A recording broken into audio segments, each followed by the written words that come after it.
Magminatamis tayo ng saging at tayo ay gagawa ng saba con yelo. Isa-isang talupan ang saba at isa lang. Nagtira ako ng isang piling na saging para bukas. Naisip ko, ubos-ubos biyaya pag wala ay nakatunganga. Yun ang sinasabi sa amin noon. Alam nyo ba iyon? So pagkakulo, nilagyan ko ito ng wash sugar. At nilagyan ko din ng dahon ng pandan para bumango. Sinamahan ko rin ito ng kaunting sago at hinaluhalo. At pagkaluto, ere ang sekreto, atay-atay na apoy sa loob ng 30 minuto hanggang 1 oras pa. At ito ang magpapakunat sa ating saba.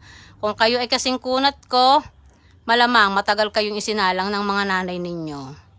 So, eto na ang makunat na saba. Gagawin nating saba con yelo. Ilagyan ko doon ng evap, milk,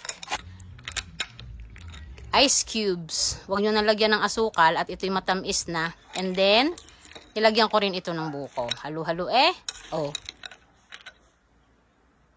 Tikme. Magminatamis tayo ng saging at tayo ay gagawa ng saba con yelo. Isa-isang talupan ang saba at isa lang. Nagtira ako ng isang piling na saging para bukas. Naisip ko, ubos-ubos biyaya pag wala ay nakatunganga. Yun ang sinasabi sa amin noon. Alam nyo ba iyon? So pagkakulo, nilagyan ko ito ng wash sugar. At nilagyan ko din ng dahon ng pandan para bumango.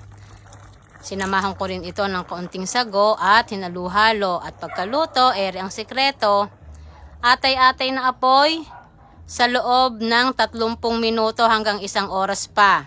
At ito ang magpapakunat sa ating saba. Kung kayo ay kasing kunat ko, malamang matagal kayong isinalang ng mga nanay ninyo. So, eto na ang makunat na saba. Gagawin nating saba con yelo. Ilagyan ko doon ng evap, milk, ice cubes. Huwag nyo nalagyan ng asukal at ito'y matamis na. And then, ilagyan ko rin ito ng buko. Halo-halo Oh. Tikme.